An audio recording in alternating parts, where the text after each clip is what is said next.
Njombe Technical School oye! Mwenge wa Uhuru oye!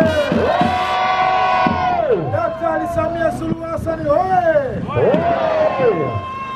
Kiongozi wetu wa mbio za Mwenge wa Uhuru je? Kiongozi wa mbio za Mwenge wa Uhuru mwaka 2025 pamoja na timu yako tumeshafanya ukaguzi wa mradi wetu wa shilingi bilioni 1.6 wa shule ya ufundi ya mkoa wa Njombe inayojengwa hapo wilayani Ludewa. Baada ya ukaguzi wako, kama utakuwa umejiridhisha, naomba ridhaa yako uweze kuwekea jiwe la ukaguzi. Karibu. Jamhuri ya Muungano wa Tanzania. Mheshimiwa Mkuu wa Wilaya, wale yote tuendelee kumshukuru Mwenyezi Mungu aliyetujalia mpaka muda huu tukiwa wazima wa afya.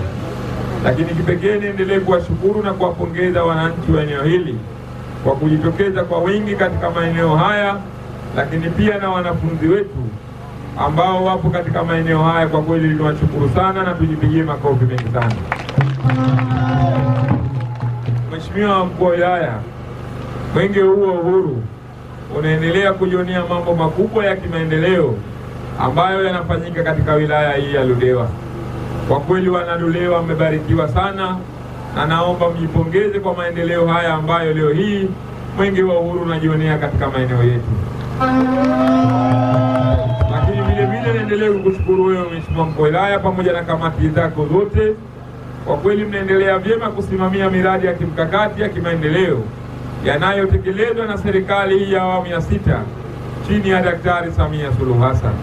Kwa kweli leo hii tumekuja kujionea shule ya amali ya kimkoa ambayo kwa kweli imejengwa kwa fedha nyingi, lakini pia ni shule ambayo inaenda kusaidia vijana wetu wengi juu ya kupata elimu katika eneo hili.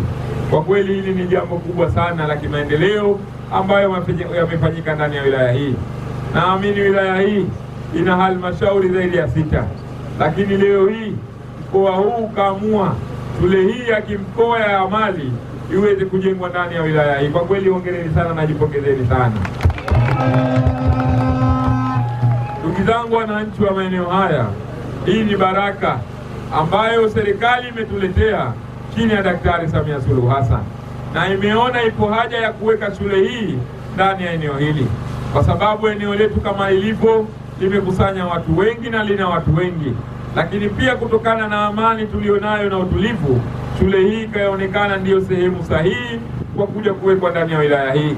Viongozi wetu wa mkoa angelisema shule hii tuiweke kule Njombe mjini, lakini wakasema hapana, wana Ludewa twende tukawaoneshe na tukawaoneshe maendeleo na tuifungue Ludewa kwa kuweka shule kubwa hii na ya kisasa ambayo leo hii Mwenge wa Uhuru imekuja kujionea.